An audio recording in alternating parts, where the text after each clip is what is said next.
Okay, so let's begin class 12 chemistry group number 15 का ये आखिरी कंपाउंड जो आपके एग्जाम के लिए सबसे ज़्यादा इंपॉर्टेंट है।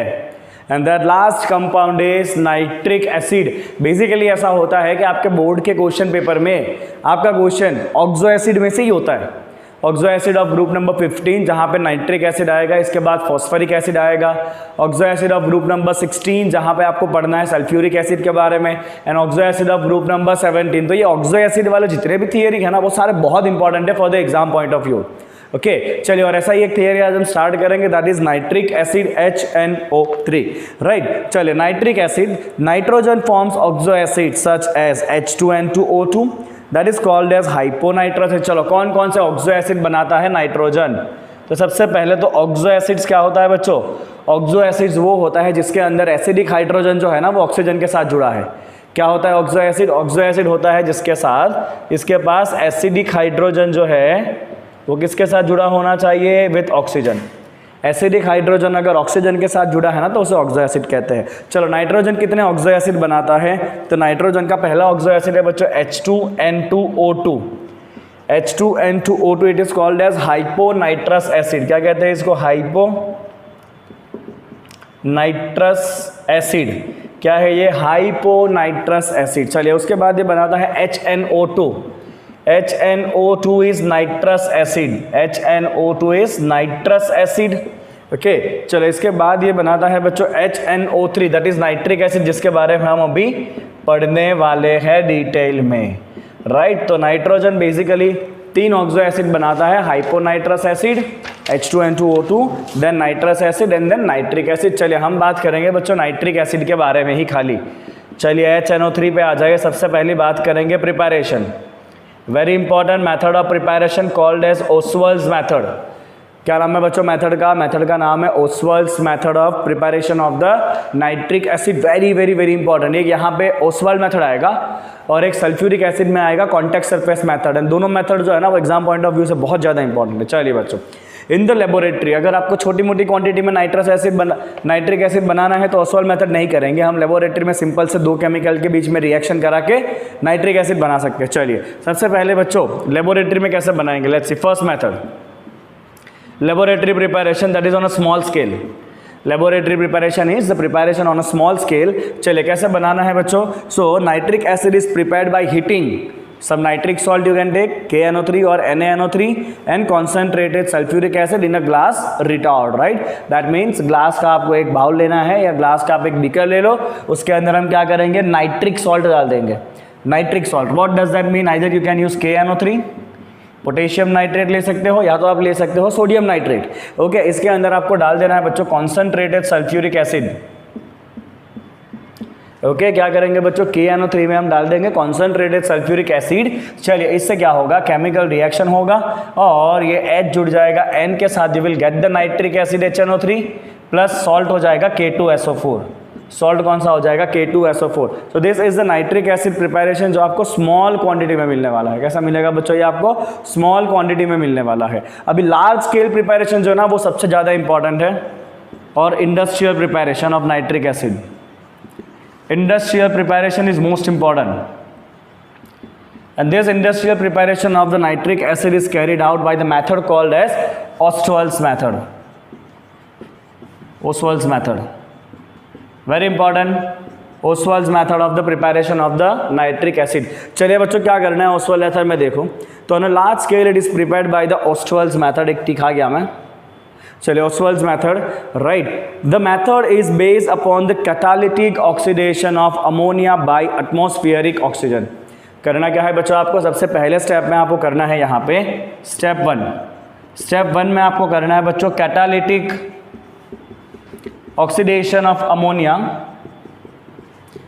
Catalytic oxidation of ammonia by atmospheric oxygen, by atmospheric oxygen. Right, चलिए बच्चों क्या करेंगे हम? तो अमोनिया गैस लेंगे। चलिए ये ले लिया ammonia gas NH3। Atmospheric oxygen मतलब O2 गैस, आपको एयर ही लेना है सीधा। एयर में जो ऑक्सीजन है वो ये काम कर लेगा। चलिए कैटालिस्ट कौन सा है यहाँ पे, तो अगर आपने वो सरफेस केमिस्ट्री चैप्टर पढ़ा हो ना, तो सरफेस केमिस्ट्री में ये आता था आपका हेट्रोजीनियस कैटालिसिस का एग्जाम्पल था ये। Okay, your catalyst is platinum और रोडियम गेज कैटालिस्ट। क्या होगा बच्चों, कैटालिस्ट होगा प्लेटिनम या तो रोडियम गेज।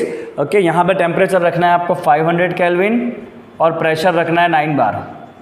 ओके, टेम्परेचर कितना रखना है 500 केल्विन, प्रेशर रखना है 9 बार। चलिए उससे क्या होगा, अमोनिया ऑक्सीडाइज होगा ऑक्सीजन से और वो बनाएगा NO। क्या बनाएगा बच्चों, वो NO गैस बनाएगा। NO गैस क्या है, नाइट्रिक ऑक्साइड। पढ़ा था ना हमने सारे ऑक्साइड, उसमें से एक क्या था, nitric oxide was NO gas. Okay, NO gas बनेगा और साथ में आपका दूसरा प्रोडक्ट आने वाला है H2O। कौन सा आएगा, दूसरा प्रोडक्ट आएगा H2O। चलिए इस इक्वेशन को आप जैसे ही बैलेंस करोगे तो यहाँ पे आएगा बच्चों आपका 4 5 4 एंड कितना बचेगा बोलो, ऑक्सीजन हाइड्रोजन हो जाएगा यहाँ पे 6। 4 5 4 6, this is the balance equation, right. चलिए आपका पहला स्टेप हो गया। आपको क्या करना है बच्चों, अमोनिया गैस को ऑक्सीडाइज करना है in the presence of catalyst platinum और रोडियम गेज, 500 केल्विन टेम्परेचर, 9 बार प्रेशर। अमोनिया ऑक्सीडाइज होकर बनाएगा NO, that is nitric oxide, plus क्या मिलेगा आपको, वाटर वेपर मिलेगा। हमें काम है अभी नाइट्रिक ऑक्साइड का। किसका काम है, हमें ये नाइट्रिक ऑक्साइड का काम है। चलो देखो स्टेप 2 क्या है यहाँ पे। So here your step 2। So in the step 2 what we are going to do, nitric oxide thus form combined with the oxygen giving NO2। अब ये जो नाइट्रिक ऑक्साइड बना है राइट, वो ऑक्सीजन के साथ कंबाइन होगा और ऑक्सीडाइज होकर क्या बनाएगा बच्चों, ये NO2 गैस बनाएगा। कौन सा गैस बनाएगा, ये NO2 गैस बनाएगा, दैट इज नाइट्रोजन डाइऑक्साइड। अब ये जो NO2 गैस बना है वो ऑलरेडी एसिडिक है नेचर में, राइट, और उसको आपको वाटर के अंदर एब्जॉर्ब कराना है और आपका नाइट्रिक एसिड जो है वो रेडी है। ओके, चलो क्या है, nitrogen dioxide so form dissolve in water to give you what, HNO3, right. तो ये जो NO2 गैस है स्टेप 3, NO2 गैस को क्या करेंगे हम, पानी के अंदर डिजॉल्व करा देंगे।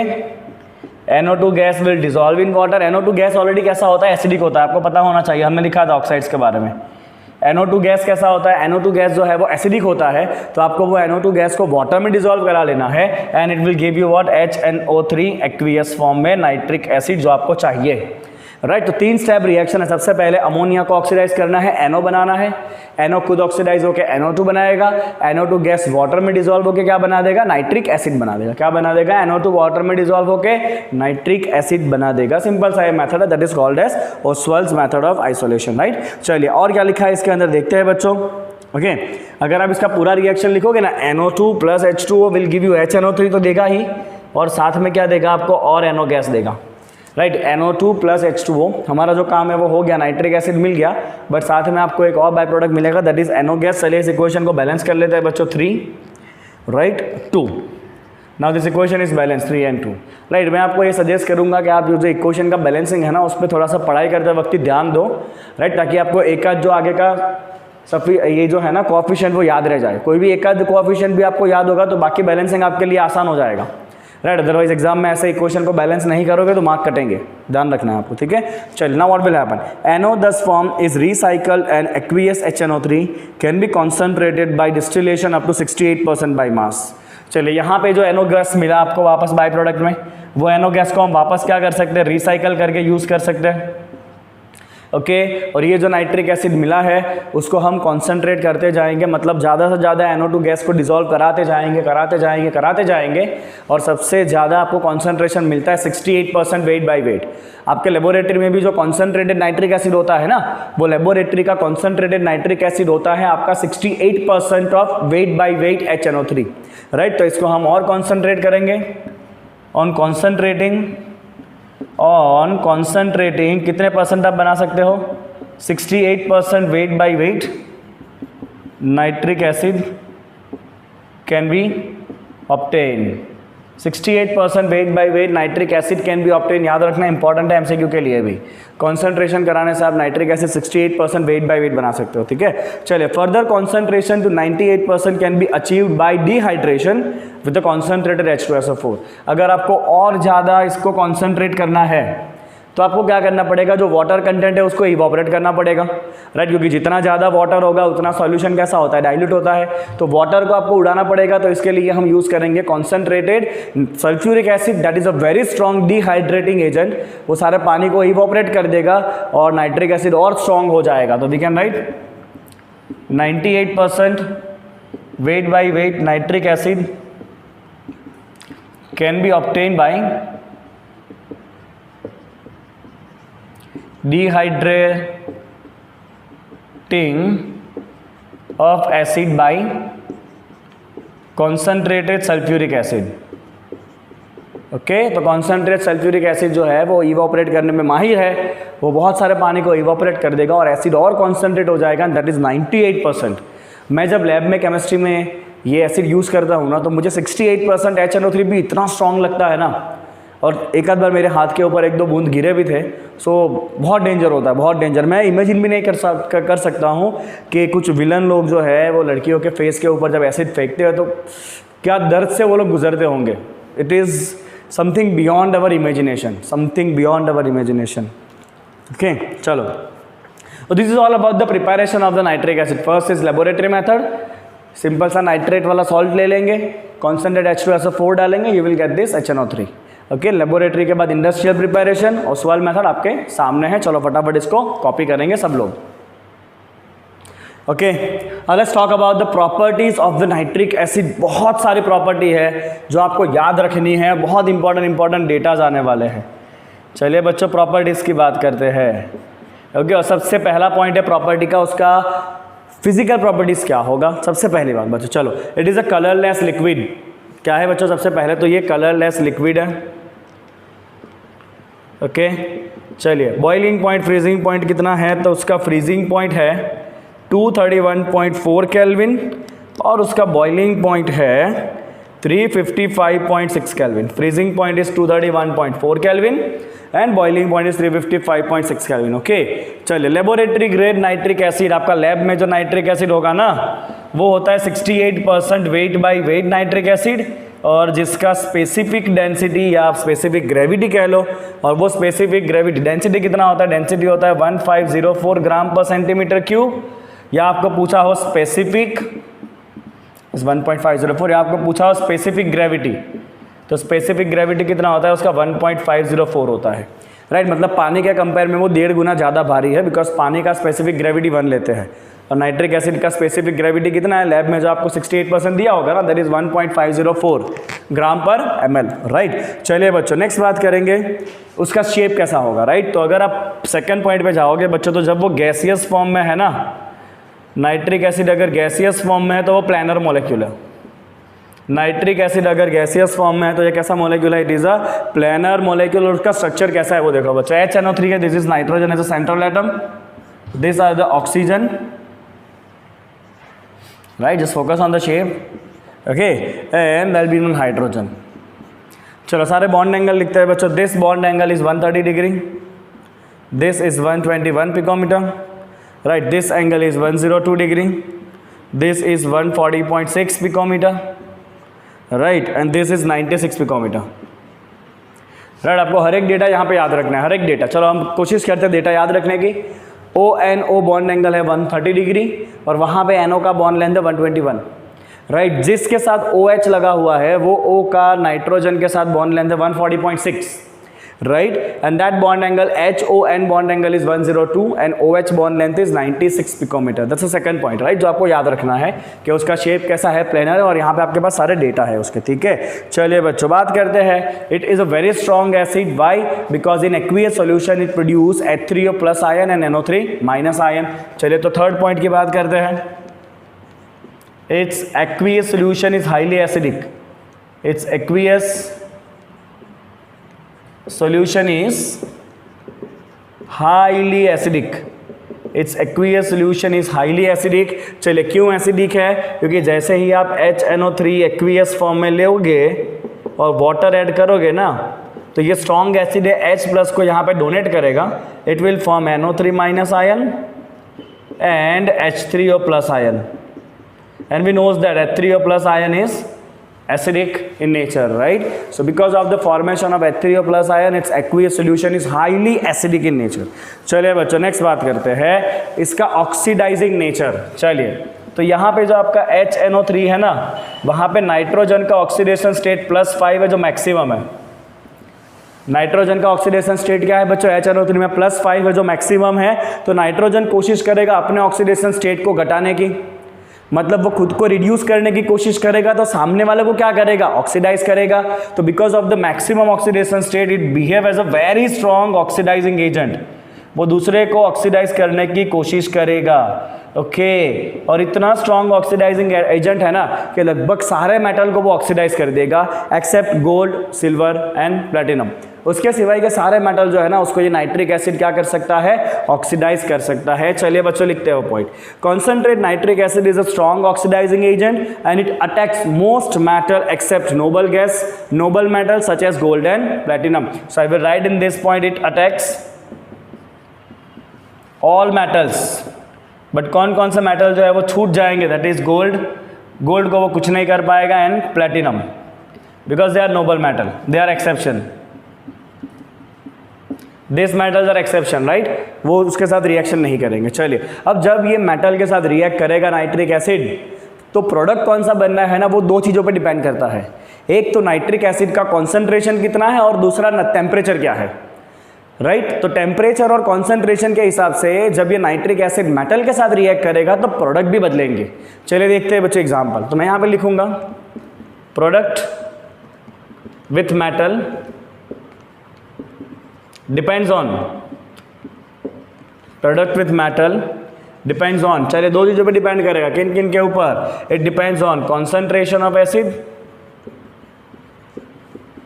It depends on concentration of acid and second it depends on temperature. चलिए देखिए बच्चे एग्जाम्पल से इसे प्रूव करते हैं. अगर मान लो ये कॉपर के साथ रिएक्ट कर रहा है nitric acid and let's say it is dilute. अगर कॉपर का डाइल्यूट नाइट्रिक एसिड से रिएक्शन कराया, अगर कॉपर का डाइल्यूट नाइट्रिक एसिड से रिएक्शन कराया तो कॉपर तो ऑब्वियसली कॉपर नाइट्रेट बनने ही वाला है. Copper will become copper nitrate for sure. But दूसरा जो बाई प्रोडक्ट है जो आपको दिमाग में रखना है, that important by product is which gas? It is NO plus H2O. तो when the copper react with dilute nitric acid what you will get? You will get NO as a one product. See metal will definitely convert in metal nitrate. This is obvious product. Metal will have to convert in metal nitrate. But दूसरा जो product है ना वो important है. तो जब dilute nitric acid के साथ कॉपर रिएक्ट करेगा तो आपको मिलने वाला है बच्चों यहाँ पे क्या मिलेगा? आपको NO मिलेगा, right? That is your nitric oxide. चलिए इसको बैलेंस करना है. अब ऐसे रिएक्शन अगर आप बैलेंस नहीं याद रख के जाओगे ना तो फंस जाओगे. It is 3-8 okay and 3-2-4. अब इसको सोच लो, आप खुद बैलेंस करने बैठोगे तो कितना टाइम जाएगा. चलिए बच्चों यही कॉपर अगर रिएक्ट कर रहा है HNO3 के साथ ही, बट वो HNO3 जो है ना वो कॉन्सेंट्रेटेड है. अगर यही कॉपर HNO3 के साथ रिएक्ट कर रहा है और कॉन्सेंट्रेटेड अगर HNO3 है ना तो प्रोडक्ट बदल जाएगा. See copper will form copper nitrate for sure, वो तो उसका सॉल्ट है. बट कॉन्सेंट्रेट नाइट्रिक एसिड अगर हुआ ना तो NO की जगह मिलेगा NO2. क्या मिलेगा बच्चों? NO की जगह पे NO2 मिलेगा. और मैंने वो पॉइंट को हाईलाइट कर लिया है. क्या मिलना है? NO की जगह पे हमें NO2 मिलना है प्लस हमें मिलेगा H2O. ठीक है. चलिए अब यहाँ पे अगर आप इसको बैलेंसिंग करोगे तो देयर विल बी 4-2-2. 4-2-2. ओके तो आप देख सकते हो कि both are same reagent, copper and nitric acid, copper and nitric acid. But फर्क कहाँ पर है? कॉन्सेंट्रेशन में फर्क है. अगर डाइल्यूट नाइट्रिक एसिड है तो आपको दूसरा बाई प्रोडक्ट NO मिलेगा. अगर कॉन्सेंट्रेट नाइट्रिक एसिड है तो दूसरा बाई प्रोडक्ट कौन सा मिलेगा? आपको NO2 मिलेगा. ऐसा ही सेम रिएक्शन जो है ना वो जिंक के साथ भी होने वाला है. चलो मैं आपको जिंक का रिएक्शन यहाँ पे लिख के दे देता हूँ. जैसे कि जिंक प्लस नाइट्रिक एसिड अगर लिया आपने dilute, zinc plus dilute nitric acid, your products are going to be zinc है तो सॉल्ट तो बनाना ही वाला है obviously. Zinc nitrate plus 5H2O plus N2O. याद रखना बच्चों अगर डाइल्यूट है जिंक के साथ, डाइल्यूट नाइट्रिक एसिड जिंक के साथ बाई प्रोडक्ट कौन सा बनेगा? आपका N2O बनेगा. ओके डाइल्यूट नाइट्रिक एसिड अगर जिंक के साथ रिएक्ट करेगा तो जिंक नाइट्रेट ऑब्वियस प्रोडक्ट है, वाटर भी बनेगा. NO2 जो प्रोडक्ट है वो आपको एग्जाम में बार बार MCQ में पूछा जाता है कि when zinc react with dilute nitric acid which of the following is a by product. तो आपको ये खास ध्यान रखना है कि किसमें कौन सा गैस इवॉल्व हो रहा है. मैं बता रहा हूँ आपको कि हर बार बोर्ड के पेपर में ये क्वेश्चन होता ही होता है. Right, okay. चलो सिमिलरली अगर यही जिंक कॉन्सेंट्रेट नाइट्रिक एसिड से रिएक्ट करेगा तो क्या होगा, जिंक प्लस नाइट्रिक एसिड ही लेना है, बट अब ये नाइट्रिक एसिड कैसा है आपका, कॉन्सेंट्रेट है। तो अगर ये जिंक कॉन्सेंट्रेट नाइट्रिक एसिड से रिएक्ट करेगा तो आपको वापस मिलता है जिंक नाइट्रेट, तो मिलना ही है, प्लस आपको वाटर भी मिलेगा, प्लस कॉन्सेंट्रेटेड तो आपका गैस यहाँ पे भी कौन सा आएगा, NO2 आएगा। तो आप इतना दिमाग में डालो बच्चों कि जब मेटल जो है वो कॉन्सेंट्रेट नाइट्रिक एसिड से रिएक्ट करेगा ना, जब मेटल कॉन्सेंट्रेट नाइट्रिक एसिड से रिएक्ट करेगा तो बाई प्रोडक्ट कौन सा होने वाला है, NO2 होने वाला है। कौन सा होगा बाई प्रोडक्ट, NO2 होगा। राइट, चले यहाँ पे आधे प्रॉपर्टी खत्म हो गई, तो आधे भी खत्म नहीं हुआ है, क्योंकि इसके बाद एक और पॉइंट है कि ऐसे बहुत सारे मेटल है जो नाइट्रिक एसिड के साथ रिएक्शन ज़्यादा नहीं करते हैं, जैसे कि क्रोमियम एंड एल्यूमिनियम। क्यों, क्योंकि क्रोमियम एंड एल्यूमिनियम को जैसे ही नाइट्रिक एसिड में डालोगे, नाइट्रिक एसिड उस मेटल को ऑक्सीडाइज करके ऑक्साइड का लेयर बनाएगा, and chromium oxide and aluminium oxide का जो लेयर है ना, that will behave as a protective film. क्या करेगा बच्चों, ये chromium oxide and aluminium oxide जो बना सरफेस के ऊपर, वो प्रोटेक्टिव फिल्म का काम करेगा और आगे मेटल को रिएक्शन करने से रोकेगा। Right, that means aluminium and chromium जो है वो नाइट्रिक एसिड के अंदर डिसॉल्व होते नहीं है। जिंक, कॉपर सब डिसॉल्व हो जाएगा नाइट्रिक एसिड में, बट क्या डिसॉल्व नहीं होगा, एल्यूमिनियम एंड क्रोमियम डिसॉल्व नहीं होगा। चलिए आप इतना कॉपी करें, उसके बाद वो पॉइंट में ला दूंगा बोर्ड के ऊपर। चलो moving further, let's see the next point. Point number 4 में आपको ऐड करना है reaction of nitric acid with metal. अभी तक हमने इतना देखा कि nitric acid most of metal के ऊपर अटैक करेगा, मेटल को डिसॉल्व करा देगा, और प्रोडक्ट क्या बनना है वो डिपेंड करता है नाइट्रिक एसिड के कॉन्सेंट्रेशन के ऊपर एंड टेम्परेचर के ऊपर, right. But I will write one more point, aluminium and chromium do not dissolve in nitric acid, why, due to formation of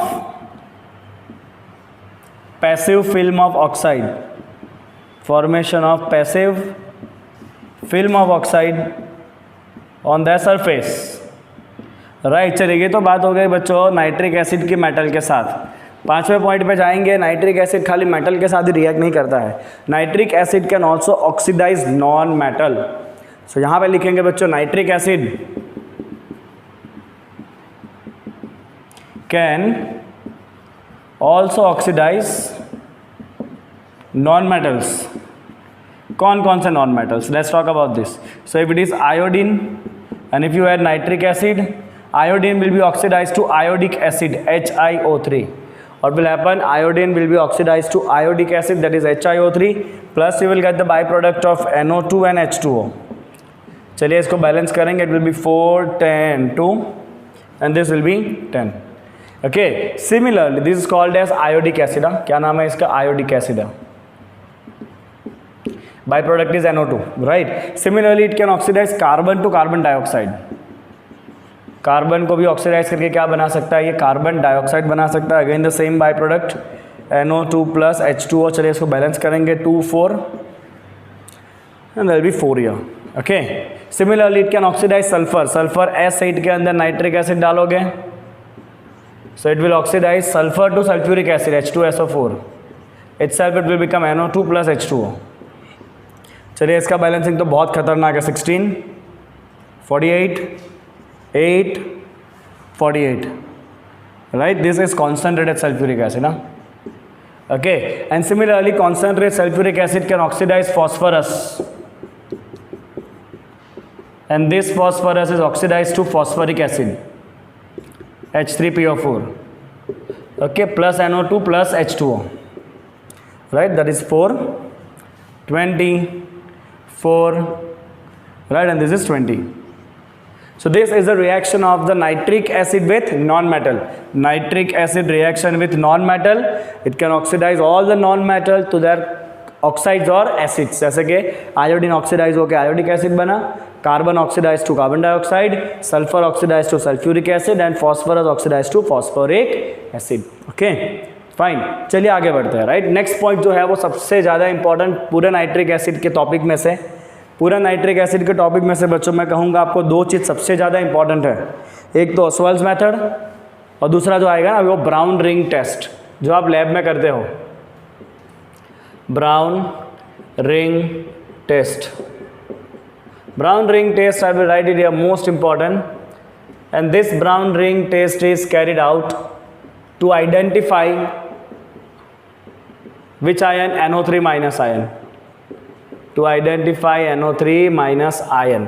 चलिए टेस्ट हम कर से कहते हैं बच्चों, तो जो आपको कंपाउंड दिया है जिसके अंदर आपको आयन फाइंड करना है, उस कंपाउंड के अंदर हम पहले डालते हैं फेरस सल्फेट। क्या डालते हैं उसके अंदर? हम फेरस सल्फेट डालते हैं FeSO4। तो हमें क्या करना है बच्चों? पहले कंपाउंड लेना है, उसका जो भी सॉल्यूशन आपको दिया हुआ है, सबसे पहले हम डालेंगे उसके अंदर FeSO4। क्या डालेंगे उसके अंदर? FeSO4 डालेंगे और फिर डालेंगे हम यहाँ पे H2SO4 concentrated. From the side of test tube हम H2SO4 डालते हैं। और अगर ब्राउन कलर का रिंग बना,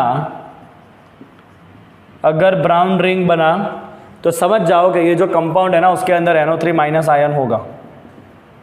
चलिए अब ये पूरा रिएक्शन समझते हैं। तो रिएक्शन का लॉजिक इतना ही है कि FeSO4 में जो Fe+2 आयन है ना, ferrous ion can oxidise ferrous ion can reduce NO3 minus ion to NO। चलिए क्या करेगा यहाँ पे? मैकेनिज्म ये है बच्चों के, जो फेरस आयन है ना, it can reduce nitrate ion to NO ion. Right, वो क्या करेगा? Fe+2 जो है वो रिड्यूस करेगा किसको? नाइट्रेट आयन को NO आयन में। देखो चलो क्या रिएक्शन है, तो Fe+2 जैसे ही रिएक्ट करा नाइट्रेट आयन के साथ, नाइट्रेट आयन कहाँ से आया? कंपाउंड में से आया। राइट, Fe कहाँ से आया? FeSO4 जो आपने ऐड किया वहाँ से आया। Right, what will happen? तो this Fe will oxidize to Fe+3 and this NO3 minus will be reduced to NO। चलिए NO3 माइनस में से क्या हो गया बच्चों? रिडक्शन होके NO हो चुका है, प्लस यहाँ पे हो जाएगा आपका साथ में दूसरा बाई प्रोडक्ट आने वाला है 2H2O। ओके, चलिए आप इसको जैसे ही पूरा बैलेंसिंग करोगे, it will be 3Fe+3, it will be 3Fe+2। आपको रेडॉक्स की तरह इसको बैलेंस करना पड़ेगा पूरा। हाँ, you have to balance as a redox. तो ये आपका पहला स्टेप है। पहले स्टेप में क्या हुआ बच्चों के, जो Fe+2 आयन है वो नाइट्रेट आयन को रिड्यूस करके NO बना सकता है। अब ये जो NO banana, NO will further react with Fe+2 ion and it will form the brown colour compound. कैसे? देखो बच्चों कैसे होगा आगे रिएक्शन। राइट, दिस NO जो आपका बना हुआ है ना, ओके, वो NO ही आगे रिएक्शन करेगा किसके साथ? तो ये जो Fe+2 आयन है, it will form the complex compound with water, 6 molecules of water.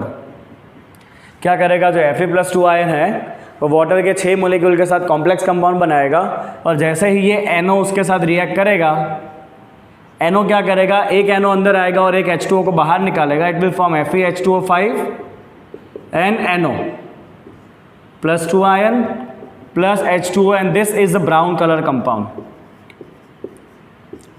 This compound is brown colour compound. Right, और इस कंपाउंड की वजह से जो आपको है ना वो ब्राउन कलर का रिंग देखने मिलता है। Because of this compound you will be able to see the ring of brown colour. Right, okay, वापस एक बार देखेंगे पूरा। तो जो आपका रिंग टेस्ट है वो किसके लिए होता है? रिंग टेस्ट सबसे पहले होता है, it is use for the identification of which ion? NO3 minus ion. करना क्या है, जो भी आपको सोल्यूशन दिया हुआ है उसके अंदर NO3 माइनस आयन अगर होगा, if you add FeSO4 ferrous sulphate plus concentrate sulphuric acid, there will be brown colour ring appearing. Okay, चलिए रिएक्शन पूरा हो क्या रहा है। तो जो FeSO4 है उसका Fe+2 ion NO3 minus ion को रिड्यूस करके NO बनाएगा। राइट, ओके, चलो तो क्या हुआ बच्चों, देखो तो Fe+2 आयन नाइट्रेट के साथ रिएक्ट किया, खुद Fe+3 बना और इसको रिड्यूस करके NO बनाया। Now this NO further react with Fe+2 ion. Which Fe+2 ion will react? तो जो Fe+2 है वो वाटर के साथ ऑलरेडी कॉम्प्लेक्स कंपाउंड बना चुका है, FeH2O6+2। Okay, when it react with NO, एक H2O बाहर आएगा, एक NO अंदर आएगा, बचा FeH2O5 and NO+2 ion and this ion is of brown colour. और इसकी वजह से जहाँ पे आप H2SO4 डालोगे ना वहाँ पे ब्राउन कलर का रिंग दिखेगा। और अगर ब्राउन कलर का रिंग दिखा तो आपको इतना समझ जाना है कि भाई कंपाउंड के अंदर नाइट्रेट आयन प्रेजेंट है। तो this is all about the ring test that is very very very important for your exam. Okay, let's see the uses of the nitric acid. फटाफट जाएंगे यूजेस के ऊपर। सबसे पहला, manufacturing of ammonium nitrate. Ammonium nitrate is very important component of the fertiliser. Second, manufacturing of other nitrates. कौन सा nitrate? Such as the nitrate use for explosive and pyrotechnics. Pyrotechnics are the techniques used to measure the temperatures, right? चलिए, third is manufacturing of the nitroglycerin, TNT, nitroglycerin and TNT. TNT is an explosive, right? Okay, next is pickling of a stainless steel, then etching of metal, and this one is very important, oxidizer in the rocket fuel. Okay, oxidiser in the rocket fuel. Rocket fuel में oxidiser का काम कौन करता है? Nitric acid करता है, right. Then pickling of steel, etching of metal and production of the nitrates, right. तो यहाँ पे आपका एक बहुत इंपॉर्टेंट थियरी कंप्लीट होता है, that is what? Nitric acid. Okay, ठीक है.